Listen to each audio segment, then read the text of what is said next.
విషయానికి వద్దాం. దేశవ్యాప్తంగా చరిత్ర సృష్టించబోతున్నామని చెప్పినటువంటి జగన్మోహన్ రెడ్డి కామెంట్ మరొకసారి నిలబెట్టుకోబోతున్నారా? 2014 రాష్ట్ర విభజన జరిగిన తర్వాత జరిగినటువంటి ఎలక్షన్స్ లో ముందుగా మనకి 3 పార్టీలు, అప్పుడంటే జనసేన పోటీలో లేకపోయినా సపోర్ట్ ఇచ్చింది. బీజేపీతో పాటు టీడీపీ పోటీ చేసినప్పుడు 175 నియోజకవర్గాలు, 25 పార్లమెంట్ లో కూడా అప్పుడు మనం చూసుకుంటే టీడీపీ 102 స్థానాలను కైవసం చేసుకుంది, వైసీపీ 67 స్థానాలను కైవసం చేసుకోవడం జరిగింది.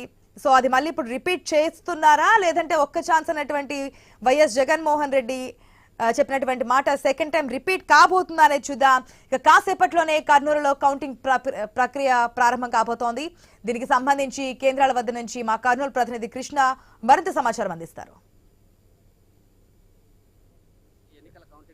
ఇప్పుడిప్పుడే మొదలవుతుంది. ప్రస్తుతం అంతా కౌంటింగ్ కేంద్రాల వద్దకి అధికారులంతా చేరుకున్నారు. ప్రస్తుతం పోలీస్ బందోబస్తు కూడా పెద్ద ఎత్తున మోహరించారు. ఇప్పటికే కర్నూలు కౌంటింగ్ కేంద్రానికి సంబంధించి ప్రస్తుతం 8 నియోజకవర్గాలకు సంబంధించి రాయలసీమ యూనివర్సిటీలో ఏర్పాటు చేశారు. ఇందులో భాగంగా రాయలసీమ యూనివర్సిటీలో ఒక్కొక్క భాగంలో ఒక్కొక్క నియోజకవర్గాన్ని ఏర్పాటు చేస్తూ ఇక్కడ ఎన్నికల కౌంటింగ్ ప్రారంభించారు. ప్రస్తుతం ఈవీఎంలన్నీ సిద్ధం చేసుకుంటారు. ప్రస్తుతం పోస్టల్ బ్యాలెట్ ఓటర్ లెక్కింపు సంబంధించి అధికారులంతా కసరత్తు ముమ్మరం చేశారు. ఇప్పుడే ప్రస్తుతం పోస్టల్ బ్యాలెట్ సంబంధించి పూర్తి ఓటర్ లెక్కింపు ప్రారంభం కానుంది.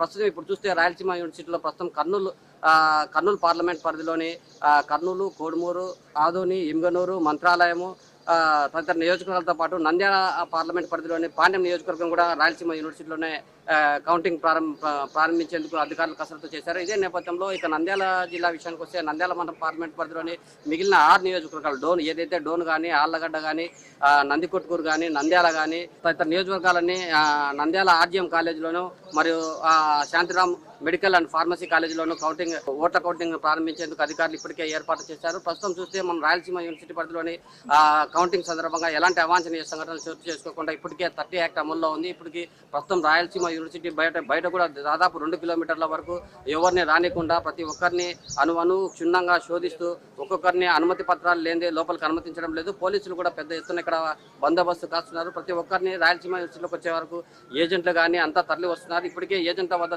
తమకు ఆర్ఓ జారీ చేసిన అనుమతి పత్రం ఉందా లేదా, ఆర్ఓ జారీ చేసిన అనుమతి పత్రం లేనిచో ఎటువంటి ఎంత పెద్ద వ్యక్తి అయినా సరే అతన్ని కౌంటింగ్ కేంద్రాలకు పోలీసులు అనుమతించేందుకు నిరాకరిస్తున్నారు. ఇందుకు సంబంధించి పోలీసులు కూడా పెద్ద ఎత్తున ఏర్పాటు చేశారు. ఇప్పటికే రాయలసీమ యూనివర్సిటీ బయట పెద్ద ఎత్తున బ్యారికేడ్స్ ఏర్పాటు చేసి ఎలాంటి అవాంఛనీయ సంఘటనలు చోటు చేసుకోకుండా పోలీసులు పెద్ద ఎత్తున మోహరించారు. ప్రస్తుతం చూసుకుంటే ఇక్కడ నుంచి వాహనాలు కూడా ఇది మెయిన్ రోడ్డు కావడం, ప్రస్తుతం ఇది చెన్నై రోడ్డు కావడంతో ఈ రోడ్డును కూడా పూర్తిగా బ్లాక్ చేసి చెన్నై నుంచి రింగ్ రోడ్డు మీదుగా మళ్లించి అది కర్నూలు వైపుగా హైదరాబాద్ రోడ్డు వైపు మళ్లించారు. ప్రస్తుతం ఇందుకు సంబంధించి రాయలసీమ యూనివర్సిటీలో కౌంటింగ్ కేంద్రాలకు సంబంధించి 8 కౌంటింగ్ కేంద్రాలు ఉన్నాయి. ప్రస్తుతం అత్యంత సున్నిత నియోజకవర్గమైన పాండ్యం నియోజకవర్గం కూడా ఇక్కడే ఉండడంతో ప్రస్తుతం అందరి ఫోకస్ దీనిపైనే పడింది. ప్రస్తుతం ఈ సున్నిత నియోజకవర్గం కౌంటింగ్ ప్రారంభంగానే అక్కడ ఉన్న ఏజెంట్ని కానీ మొత్తం అనుమానాస్పద వ్యక్తులు కానీ ఎక్కడైనా ఉన్నారనే కోణంలో కూడా పోలీసులు ముమ్మరంగా ఎప్పటికప్పుడు ఆ పోలింగ్ కేంద్రం వద్ద ముమ్మరంగా గస్తీ కాస్తున్నారు.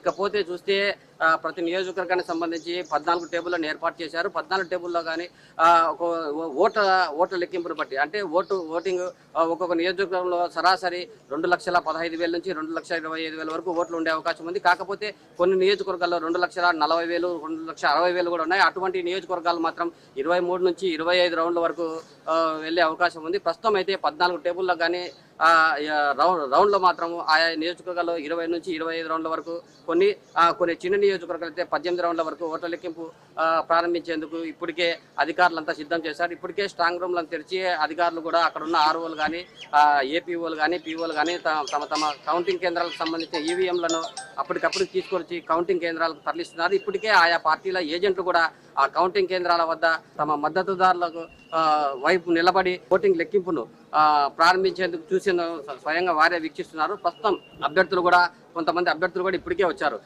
కర్నూలు పార్లమెంట్ అభ్యర్థి బీవై రామయ్య అయితే ఏమి కానీ, నంద్యాల పార్లమెంట్ అభ్యర్థి పోచా బ్రహ్మానందరెడ్డి కానీ, ఇటువైపు తెలుగుదేశం పార్టీ అభ్యర్థి బస్తిపాటి నాగరాజ్ అయితేనేమి, అవతల బైరెడ్డి శబరి అయితేనేమి మొత్తం వారు కూడా ఆయా కౌంటింగ్ కేంద్రాల వద్ద దగ్గరే ఉండి తమ ఏజెంట్లకు దిశానిర్దేశం చేస్తున్నారు. ప్రస్తుతం ఓట్ల లెక్కింపు ప్రారంభించగానే ఎలాంటి చర్యలు చేపట్టాలి, ఎంత నిశ్చితంగా గమనించాలి, ఎలాంటి సున్నితాంశాలను ఎలా పసిగట్టాలి అనే విషయాలు కూడా తమ నేతలు ఇప్పటికే ఏజెంట్లకు శిక్షణ రూపంలో ఆ కౌంటింగ్ కేంద్రం బయటనే వాళ్ళకి దిశానిర్దేశాన్ని చేస్తున్నారు. చేస్తున్నారు.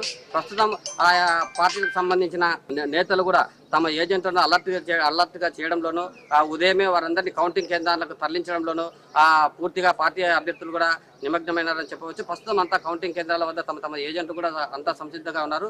మరో గంటలోనే ఓట్ల లెక్కింపు ప్రారంభంగా ఉంది. కరెక్ట్గా 9 గంటల ప్రాంతంలోనే తొలి రౌండ్ వచ్చే అవకాశం ఉంది. 11, 11:30, 12 గంటల ప్రాంతంలో 5 రౌండ్ల వరకు ఫలితాలు వచ్చే అవకాశం ఉందని చెప్పి ఎన్నికల అధికారులు కూడా చెప్తున్నారు. కెమెరా జర్నలిస్ట్ నరసింహతో కృష్ణ, ఐ న్యూస్, కర్నూలు.